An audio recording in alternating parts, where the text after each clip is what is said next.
Doet ik tracht de lach weer eens vleg, maar het moeske heel grapperig. Wist ik even net wat ik zeg, de roen een beer op skimoen zeg.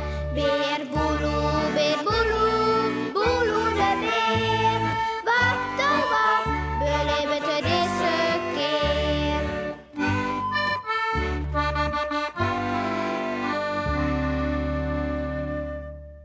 Op avontuur.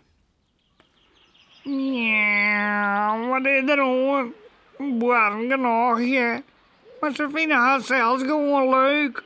Oh, ik vind het niet meer hoor. Goed, Jannie. Diet zat de chef van een koude merken thuiskomt. Ja, wist. Het is al hier vreselijk. Als de avonturen het afwitten letten. Sipke denkt er heel oors over. Het leven is vol van avonturen. Als er maar echt verrast. Oh, ik ben benieuwd hoe het beerboel vergeet zal. Nooit alleen de groenmachine wil. Sipke zet het erom op een rennen. Gauw opzitten. Dagelijks barren er nog ongelokken. Beerboeloe rent door de bosk. Wilste maar wat terug emelet. Wat is het al een wat? Hoe met een beetje wil ik nog leuk door de tijd. Er bad ons nooit eens wat aardigs. Nou, als er nou bijgelijks een blauwe olifant voorbij kwam. Goh, het hoefde er maar één te wezen. Wat zou dat spannend wezen? Maar nee, hè. Dat komt alleen nog een oor maar oor. Mij nooit. Of een grote groene draak. Met stippen en een gele snuit. Man, wat zou dat geweldig leuk wezen. Goh.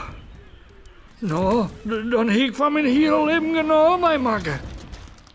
Maar mag net denken dat er nou eens echt barren zal. Oh.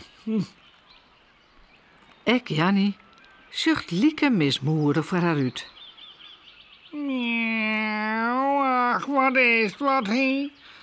Als er nou bijgelijks is een mooie blauwe barrelaars kwam. Ik bedoel geen zuurtje. Nee, een lekker ding. Maar ach, zo slijt net op mijn weil ook.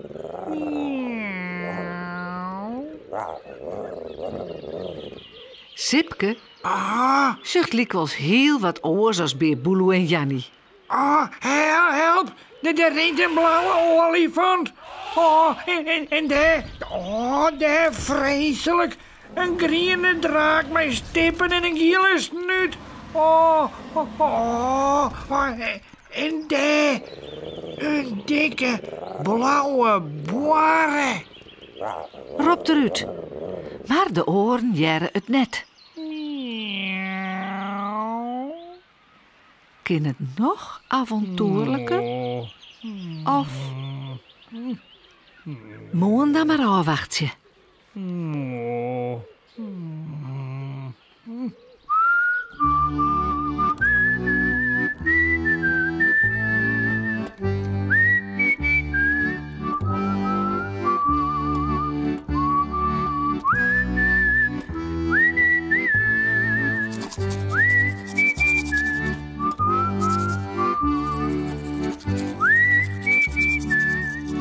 En voorast lekker sliepen.